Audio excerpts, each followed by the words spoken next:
Hey, what's up guys? You got Crave here, and today let's talk about a recent mouse that I got, which is the G502 from Logitech. Now specifically, it's the Proteus Core Spectrum, or the RGB version of the original G502.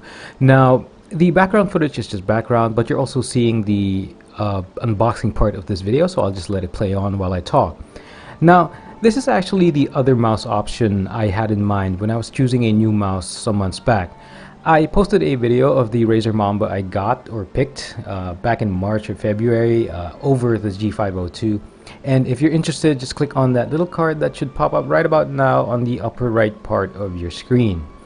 Now, I have nothing bad to say about the Mamba, and it's been a really good mouse so far in the time I've used it. I haven't experienced, during wireless mode, I haven't experienced any of the lag that most people would complain about wireless devices. Overall, the build quality has been great. Nothing has failed. Nothing has really acted weird, although the synapse updates can be a bit annoying, but at least we're getting updates. But really, I had to switch, and the first reason for the switch is really just me and my forgetfulness. I keep forgetting to charge it so much that I ended up leaving the Mamba in wired mode in the last month or two, so it didn't really have that wireless purpose anymore, so I was basically just working on it with the wired mode. Now, the second reason is that I just kept thinking about the G502 and how it felt in my hand when I tried it in a local store.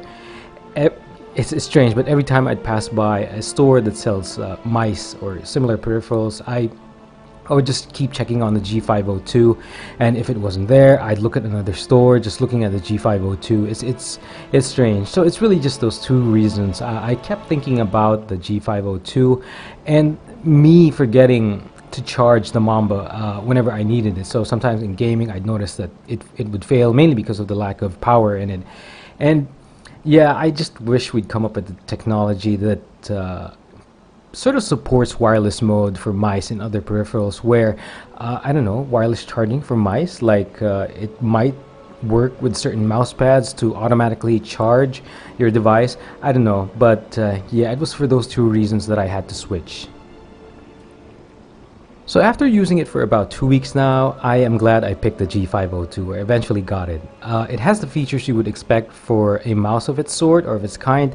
The cable is braided with a strap that helps you organize it in case your USB port is close to where you want to plug it in. So that's really good, mainly because most wired mice don't really have that default feature. And the RGB features that you would expect from most devices, not just mice, but keyboards and all the stuff, even cases, it's actually very minimal with the G502 Proteus Spectrum. It only lights up the G logo and the 3 indicators of the profile you've selected, but that's fine. During play, the profile light indicators won't show up, but the G logo will stay on depending on how you set it up. And while you're setting up your mouse, here's a quick look at the program that you have to download in order to customize the device. Now, if you don't want to bother with the configuration, go into that program and tinker with things, then you can still use the mouse to switch DPI settings and others, but you just won't be able to customize the colors or the lighting scheme, and of course, sort of create your own macros or keybinds for the mouse buttons. Also about the scroll wheel, it can be configured to roll up or spin freely via the mid-mouse button nearest to it. So the scroll wheel click, if you set it to that mode and not have it spin freely when you scroll it up or down, it could have been more quiet or subtle in terms of the feel of the click, but it wasn't annoying. I just wish it would have worked or at least sounded or felt like the way the Mamba would scroll up or down. It had a very subtle effect to it. You could feel it, but it wasn't very clicky or didn't make a very loud sound, but overall it wasn't annoying. Now, all the other buttons in the mouse you can see can be configured to whatever configuration you want them to be set to, but it will require that you do that in your Logitech software. Now, the distinct feature of the G502 is the tunable aspect, which is you being able to put in more weight to the pointing device as needed.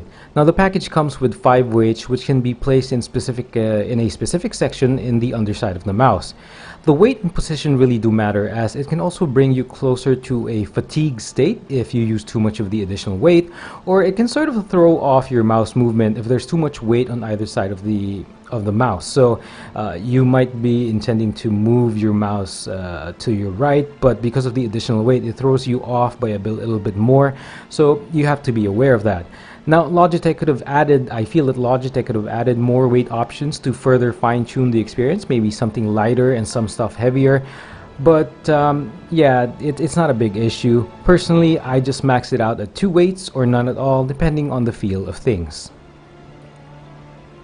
So, to sum it up, I'm really happy I picked the G502, or eventually got it, over the Mamba. And again, like I said, there's nothing wrong with the Mamba. It's just those 2 reasons I mentioned, forgetting to charge it all the time. When can we really have this technology that allows for wireless charging in mice? When is that going to happen? And the second thing is just that I couldn't get the G502 out of my mind. Logitech's offering has a very slick feel to it. I like the way that the mouse is shaped. It's not, it has a very slick feel to it. It has a very tight design to it.